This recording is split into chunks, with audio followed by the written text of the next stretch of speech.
saran saya kepada sahabat saya Abdul Somad gitu ya, silahkan meneruskan aktivitasnya, tapi tolong konsisten ya. Sekali lagi, jangan mencela-mencele, dan itu akhirnya seperti orang memble.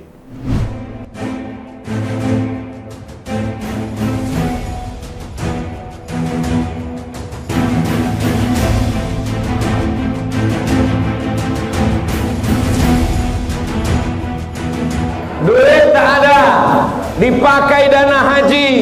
Umat Islam ribut, umat Islam mengamuk. Kami bayar haji untuk berangkat haji, bukan duit kami untuk dipakai bangun jalan, investasi. Mengamuk, berhenti.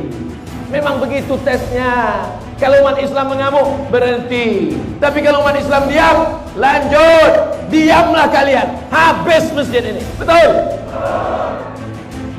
Yang punya jabatan, yang punya kekuasaan, yang punya tanda tangan, kalian akan dituntut di hadapan Allah Subhanahu wa taala. Silakan kalian jadi gubernur, silakan kalian jadi wali kota, silakan kalian jadi presiden. Setiap yang fakir, yang miskin, yang duafa, yang tak makan, jabatan kalian cuma 2 periode, tapi hisab kalian di akhirat kekal selama-lamanya.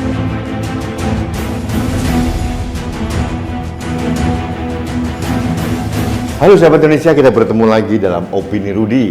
Nah, sahabat Indonesia, ceritanya hari ini saya akan mengupas tentang inkonsistensi dari seorang Abdul Somad, penceramah agama yang tampan.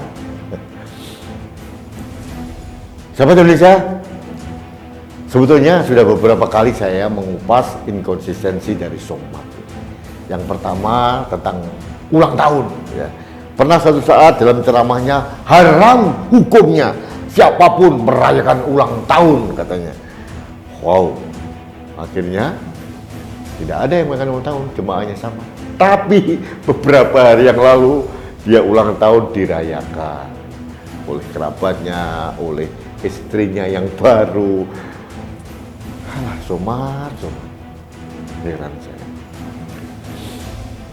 Kalau bahasa Jawa itu esok sore deli tempe, ya, pagi kedelai, sore sudah berubah menjadi tempe. Begitu berubah sesuai dengan kepentingan pribadi. Nah, yang berikutnya adalah tentang dana haji. Tadi lihat kan videonya Somad, teriak-teriak membabi buta. Wow, umat Islam dizolimi karena mau niat haji, tapi uangnya untuk bangun jalan, untuk bangun jembatan, mau gak karu-karuan lah pokoknya. Dengan berapi-apinya. Tapi video tadi video lama ya. Pada saat Somad masih kelihatan masih bening mukanya ya. Dia mengecam pemanfaatan dana haji. Karena dia mencurigai bahwa dana haji dimanfaatkan untuk pembangunan infrastruktur. Makanya dia minta orang Islam tidak boleh diam, harus berteriak, harus bersuara.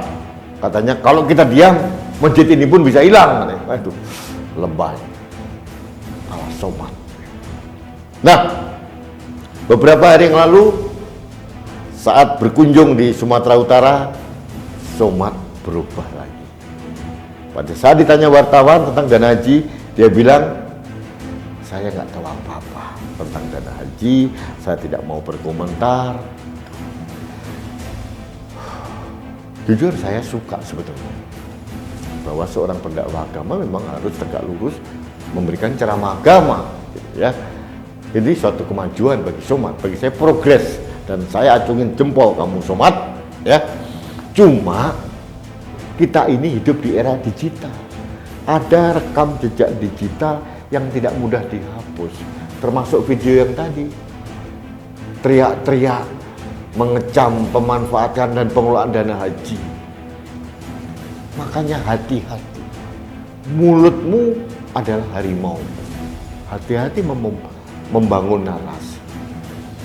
Pada saat kita tidak konsisten, kamu akan dilecehkan loh semua, termasuk saya sekarang, melecehkan dirimu. betapa dirimu tidak konsisten. Mungkin ilmu agama seorang somad hebat, dakwahnya menggelegar, jamaahnya banyak. Tapi kalau orang tidak konsisten, apa yang harus kita teladani? Penceramah agama itu harus memberikan teladan secara spiritual dan sosial.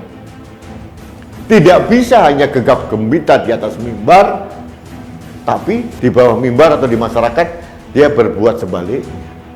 Yang tadi saya bilang, teriak-teriak yang merayakan ulang tahun haram. Dia sendiri merayakan ulang tahun juga. Dulu mengecam keras dana haji, mengecam pemerintah, sekarang pura-pura tidak tahu. Nah, orang-orang seperti ini bahaya. Membangun narasi sesuai dengan kepentingan. Saya tidak tahu apa kepentingan somad sekarang, sehingga dia lebih soft gitu. Apakah ini adalah perubahan positif dari seorang Abdul Somad? Dengan segala hormat saya tidak percaya.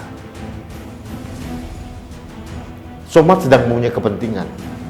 Nah, mungkin bulan depan, 2 bulan lagi atau tahun depan dia akan berubah lagi. Kenapa? Sekali orang tidak konsisten, dia akan seterusnya tidak konsisten. Inkonsistensi ini adalah mental dasar dari seseorang. Sahabat Indonesia, somad adalah legenda pendakwah agama yang sangat tidak konsisten. Ini yang harus kita cermati. Mudah-mudahan para jamaahnya objektif ya. Kita ambil sesuatu yang positif dari somad dan kita buang sesuatu yang negatif.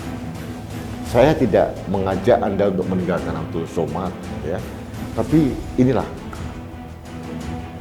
yang terjadi. Kalau kita bicara inkonsistensi somad banyak, bukan hanya ulang tahun, bukan hanya dana haji. Pada saat dia mengecam budaya luar atau apa, dia naik mobil gede juga.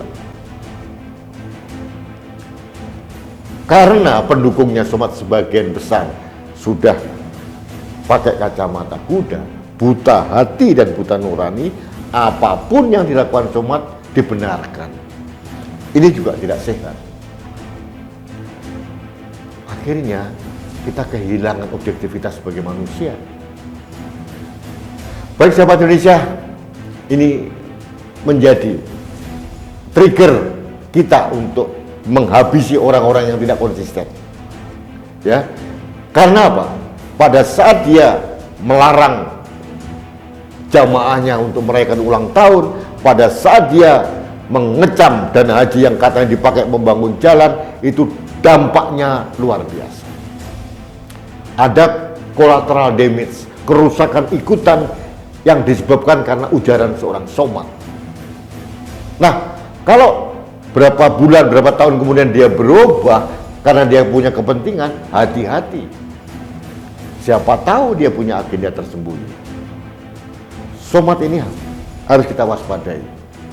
Dan kalau kita bicara pilkada atau pilpres, hampir semua orang yang didukung somad pasti kalah gitu. Kenapa? Ya kayak seperti inilah. Bagaimana dia bisa membohongi seorang Prabowo, saya bermimpi Bapak menjadi presiden. Ini kan luar biasa.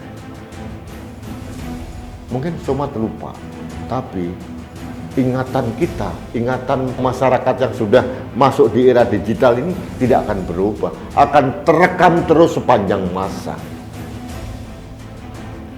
Hati-hati membangun narasi somad, ya.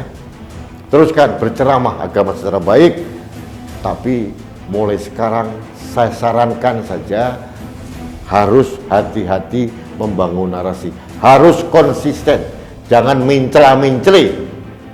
Ini bahaya. Kenapa? Sangat mudah masyarakat itu diprovokasi oleh penceramah agama, karena dianggap penceramah agama itu adalah sangat suci, suaranya itu suara Tuhan gitu ya. Padahal beberapa orang yang menyesatkan juga. Tidak semuanya objektif, tidak semuanya sesuai dengan apa yang seharusnya dilakukan. Baik sahabat Indonesia, demikian saran saya kepada sahabat saya Abdul Somad gitu ya. Silahkan meneruskan aktivitasnya, tapi tolong konsisten ya. Sekali lagi jangan mencela-mencele, dan itu akhirnya seperti orang membeli. Itu yang terjadi sekarang. Tapi itu adalah buah dari apa yang kita kerjakan, buah dari apa yang kita lakukan sendiri, bukan karena masyarakatnya. Oh, kita masyarakat kritis kok ya. Jadi hati-hati, Somad harus hati-hati. Dulu tahun yang lalu ngomong apa, sekarang ngomong apa. Kalau dulu merah, sekarang hijau. Kan penceramah agama itu bukan politisi, kecuali Somad sekarang sudah berubah menjadi politisi. Saya tidak tahu. Politisi itu tidak ada yang abadi, tidak ada yang konsisten. Yang konsisten dan yang abadi dari seorang politisi adalah kepentingannya, bukan empatinya, bukan nuraninya, bukan akal sehatnya, tapi kepentingannya. Apakah Somad sudah berubah menjadi seperti itu? Saya tidak tahu. Baik sahabat Indonesia, demikian ulasan kritis saya terhadap inkonsistensi yang dilakukan oleh Yang Mulia Ustadz Abdul Somad. Mudah-mudahan ini menjadi pembelajaran buat kita semua, harus kritis memahami narasi yang dibangun oleh siapapun, termasuk oleh penceramah agama. Terima kasih. Salam satu Indonesia, salam budaya Nusantara. Saya Rudi SK.